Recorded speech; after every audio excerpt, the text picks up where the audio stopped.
Memasuki abad ke-18, Kesultanan Delhi dipimpin oleh Tuanku Panglima Paderap yang memerintah dari tahun 1700 hingga 1728. Tuanku Panglima Paderap memiliki 4 orang anak, yaitu Tuanku Jalaluddin, Tuanku Panglima Pasutan, Tuanku Tawar Arifin, dan Tuanku Umar Johan Alamsyah. Sepeninggal Tuanku Panglima Paderap, terjadi perebutan tahta antara Tuanku Panglima Pasutan dengan Tuanku Umar Johan Alamsyah.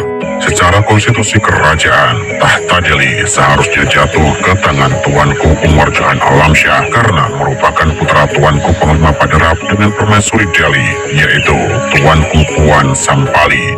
Sedangkan Tuanku Panglima Pasutan adalah putra dari selirnya. Tahun 1732, perang saudara memuncak dan memaksa Tuanku Umar Johan Alamsyah harus menyingkir dari istana Delhi bersama permaisuri serta para pengikutnya. Hingga kemudian sampailah Tuanku Umar Johan Alamsyah di sebuah tempat yang bernama Kampung Besar. Kekalahan Tuanku Umar Johan Alamsyah membuat tahta Delhi jatuh ke Tuanku Panglima Pasutan, putra kedua dari almarhum Tuanku Panglima Paderap dari selirnya. Tetapi tidak semua para pemimpin suku mengakui Tuanku Panglima Pasutan sebagai Raja Delhi. Beberapa pemimpin seperti Raja Urung Sunggal, Raja Urung Senembah, Raja Urung Batak Timur, dan seorang bangsawan Aceh dari kejuruan Lumu tetap menganggap bahwa Tuanku Umar Johan Alamsyah yang berhak menduduki tahta Delhi. Para pemimpin tersebut akhirnya mengangkat Tuanku Umar Johan Alamsyah sebagai raja di Kampung Besar yang kemudian menjadi Kerajaan Serdang. Pada tahun 1732 tersebut, secara resmi berdirilah Kerajaan Serdang yang wilayahnya meliputi Batang Kuis, Padang, Pecut, Senembah, Arskabu, dan Ramunia. Semasa pemerintahan Tuanku Umar Johan Alamsyah, kondisi Serdang belum begitu stabil karena munculnya berbagai konflik terutama dengan Delhi. Tuanku Umar Johan Alamsyah tutup usia pada tahun 1767.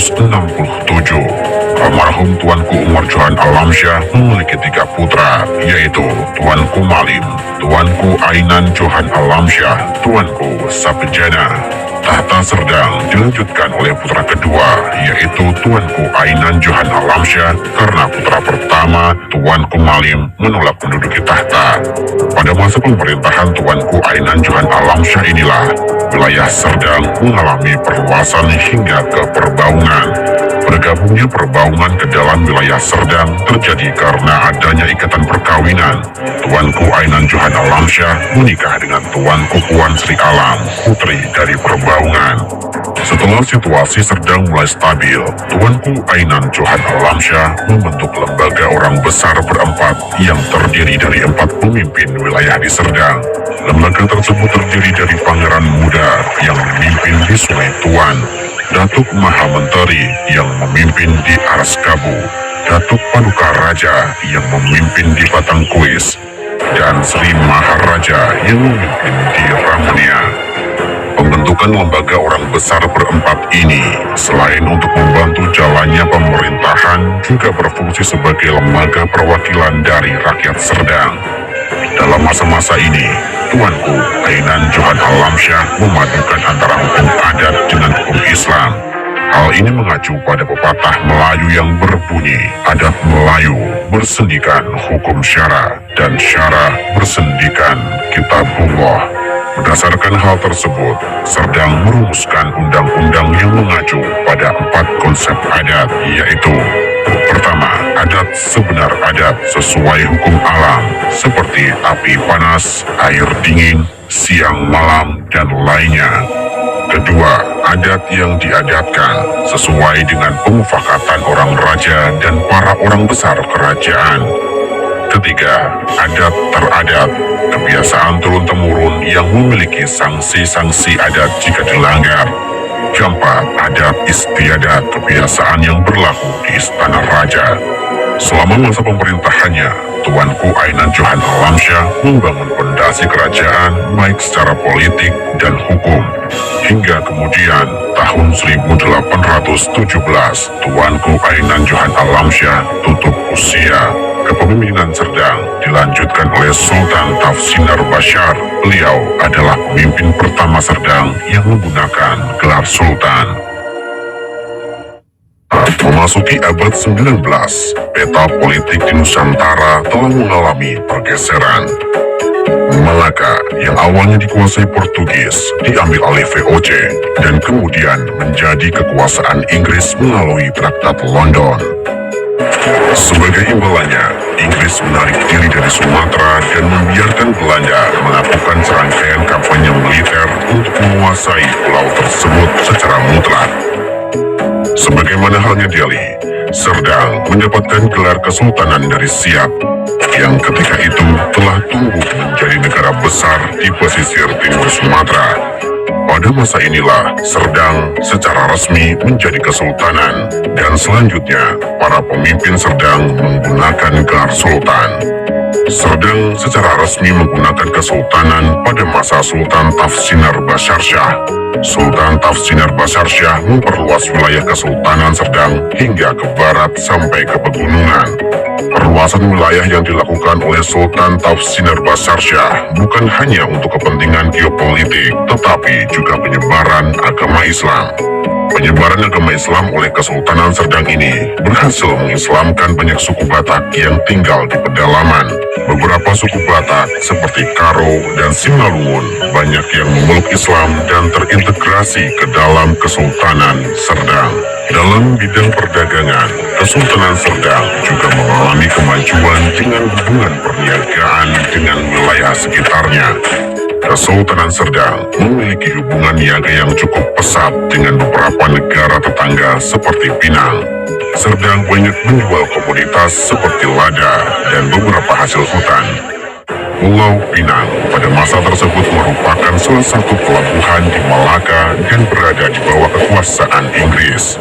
Meskipun dalam Traktat London tidak boleh melakukan ekspedisi militer di Sumatera, namun untuk kebutuhan niaga, Inggris masih bisa melakukan perniagaan dengan Sumatera.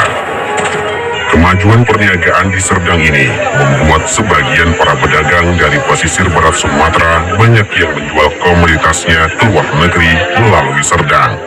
Kesultanan Serdang ketika itu terkenal dengan pajak perdagangannya yang sangat ringan, sehingga membuat para pedagang Nusantara maupun internasional berdatangan. Sultan Tafsinar Bashar Shah memperlakukan negeri-negeri bawahan dengan bijaksana. Secara rutin, Sultan Tafsinar Bashar Shah mengadakan pertemuan dengan pemimpin negeri bawahan untuk mendengarkan aspirasi mereka. Ilmu pengetahuan tidak luput dari perhatian Sultan Tafsinar Bashar Shah. Madrasah-madrasah banyak berdiri untuk pendidikan generasi muda Serdang. Sebagai negara besar, Kesultanan Serdang memiliki kekuatan militer yang cukup tangguh. Beberapa negara kecil di sekitarnya seringkali meminta bantuan militer kepada Kesultanan Serdang. Pada masa pemerintahan Sultan Tafsinar Bashar Shah inilah Serdang dikenal sebagai negeri yang aman, tentram, dan makmur. Dalam menjalankan pemerintahannya, Sultan Tafsinar Bashar Shah dipimpin oleh beberapa orang besar seperti Pangeran Muda Sri Diraja Matakir yang bergelar Raja Muda, Tuanku Ali Usman yang bergelar Panglima Perang Negeri Serdang, Tuanku Tunggal yang bergelar Sri Maharaja, serta Datuk Akhirullah yang bergelar Pakarma Raja. Pada tahun 1850 Masehi, Sultan Tafsinar Bashar Shah tutup usia. Kepemimpinan Serdang kemudian dilanjutkan oleh Sultan Basharuddin Saiful Alam Shah. Abad ke-19, Belanda memulai serangkaian ekspedisi militernya ke Sumatera. Pesisir barat Sumatera terlebih dahulu bisa dikuasai dengan jatuhnya Minangkabau. Serdang yang dipimpin oleh Sultan Basharuddin Saiful Alam Shah segera melakukan manuver politik untuk menghambat gerak pasukan Belanda. Sultan Basharuddin menjalin aliansi militer dengan Kesultanan Aceh. Kesultanan Aceh ketika itu memiliki armada perang yang cukup mumpuni di perairan Selat Melaka. Selain karena armada perangnya, Kesultanan Aceh juga berpengalaman dalam perang melawan bangsa Eropa. Sudah ratusan tahun lamanya, Kesultanan Aceh terus melawan setiap agresi asing di Nusantara. Aliansi Kesultanan Serdang dengan Kesultanan Aceh diperkuat dengan penganugerahan gelar Wazir Sultan Aceh. Sultan Sulaiman Syah, pemimpin Aceh saat itu, menganugerahkan gelar Wazir Sultan Aceh kepada Sultan Basyarudin. Selain aliansi dengan Aceh, Serdang juga memperkuat negerinya dengan membuat lembaga orang besar ber-8. Lembaga ini berisi 8 orang yang ditunjuk oleh Sultan Serdang untuk memimpin wilayah yang jauh dari pusat pemerintahan. Pada tahun 1862, secara bergelombang pasukan Belanda melancarkan aksi militernya. Kesultanan Serdang tidak mampu bertahan dalam aksi militer tersebut. Sultan Basyarudin terpaksa mengakui kekuasaan Belanda atas Serdang. Pada 16 Agustus 1862, Sultan Basyarudin harus menerima kekuasaan Belanda atas wilayah Serdang yang tertuang dalam dokumen Akte Vonir Kenning. Kesultanan Serdang pun memulai masa-masa kehilangan kedaulatannya. Desember tahun 1880, Sultan Basyarudin tutup usia. Tahta Kesultanan Serdang kemudian dilanjutkan oleh Sultan Sulaiman Syariful Alamsyah. Memasuki masa-masa akhir abad 19, tekanan Belanda terhadap Serdang semakin menguat. Ketegangan antara pihak Kesultanan dengan Belanda semakin meningkat ketika kontrolir Serdang sebagai wakil pemerintah kolonial memindahkan ibu kota dari Rantau Panjang ke Lubuk Pakam. Sultan Sulaiman melakukan perlawanan dengan cara menolak pindah dan justru membangun istana perbaungan.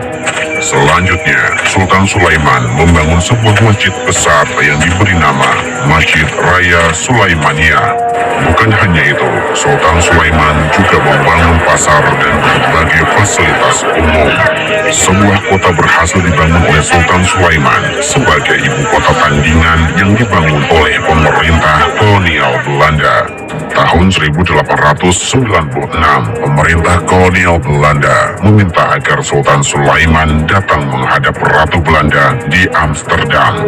Sultan Sulaiman menolak permintaan tersebut. Namun, pada tahun itu juga, Sultan Sulaiman justru melakukan lawatan ke Jepang. Lawatan ke luar negeri ini dilakukan sebagai penolakan pengakuan terhadap Ratu Belanda. Pemimpin Jepang saat itu, Kaisar Meiji Mutsuhito, menjamu secara pribadi Sultan Sulaiman di istananya.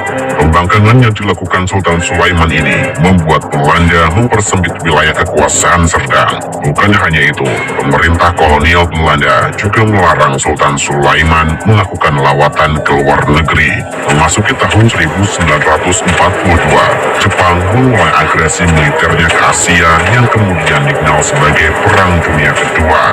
Negara-negara Asia mulai dari Korea, Cina, Indochina, hingga Asia Tenggara jatuh ke tangan Jepang, termasuk Nusantara yang akhirnya jatuh ke tangan Jepang dan mengakhiri pemerintahan kolonial Belanda setelah ratusan tahun lamanya. Awal-awal tahun 1945, situasi perang mulai berubah. Jepang yang sepertinya tidak terkalahkan mulai terdesak oleh pasukan sekutu. 15 Agustus 1945, Jepang pun menyerah kepada pasukan sekutu. Penyerahan secara resmi dilakukan di atas kapal USS Missouri yang berlabuh di Teluk Tokyo.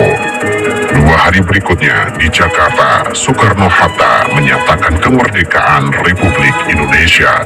Pada Desember 1945, Sultan Sulaiman menyatakan dukungannya dan menggabungkan diri ke dalam Republik Indonesia. Tahun 1946, Sultan Sulaiman Syariful Alamsyah tutup usia. Di masa-masa selanjutnya, Kesultanan Serdang masih berdiri sebagai warisan budaya Nusantara yang bernaung di dalam Republik Indonesia.